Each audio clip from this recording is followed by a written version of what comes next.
Hey guys, this is App Review. Today we'll be taking a first look at the new Speck CandyShell card case from Speck for the iPhone 4.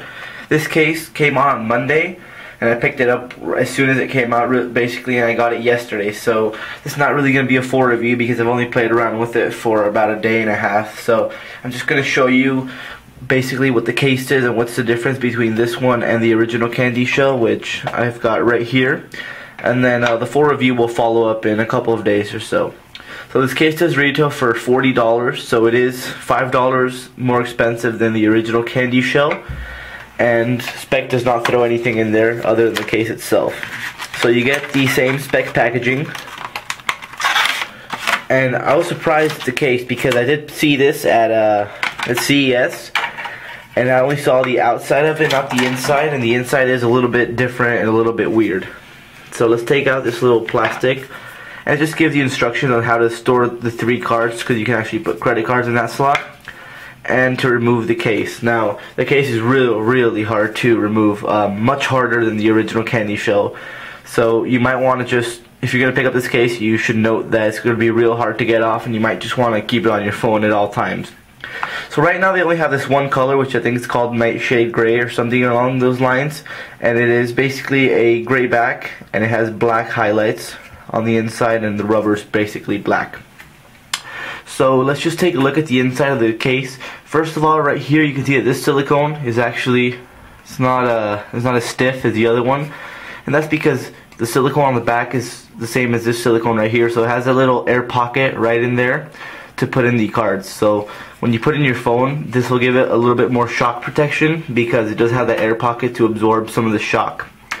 Now right up here you do have, this is actually hard plastic, and that's basically where the cards will slide up, and they'll keep them in place. One thing I found weird is the size of this camera hole. It's huge compared to the original CandyShell. As you can see right there, that black outline is huge. The camera stops right about there, and you have that huge gap.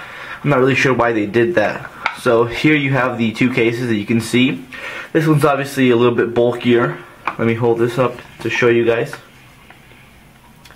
As you can see right there, because it has that huge back plate to hold the cards in.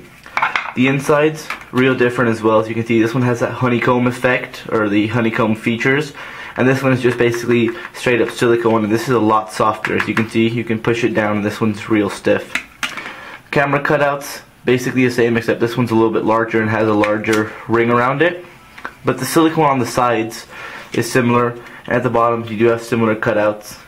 At the sides, same, except for the vibrate switch. This is actually, they actually took a little bit longer to come up with this case because it is made for the Verizon iPhone as well, so that'll work with both AT&T and Verizon. Let me just show you getting this onto the phone. It's real simple. Go in buttons first, and then just push down, and then you have it like that. Now one thing I've noticed in my the day that I've been using it is you don't really want to use this case unless you have cards in there, because this actually bends in. So it's a little fragile there. It's not like it's going to break easily, but it just feels like you might want to have the cards in there. So I'm going to put in these cards right here that I have, and they slide in real easily, just like that. And there you go. If you want to take them out, you can just push out through here and they'll come out. And with the cards in there, there's really no flex. There's just minimal flex, which isn't too bad.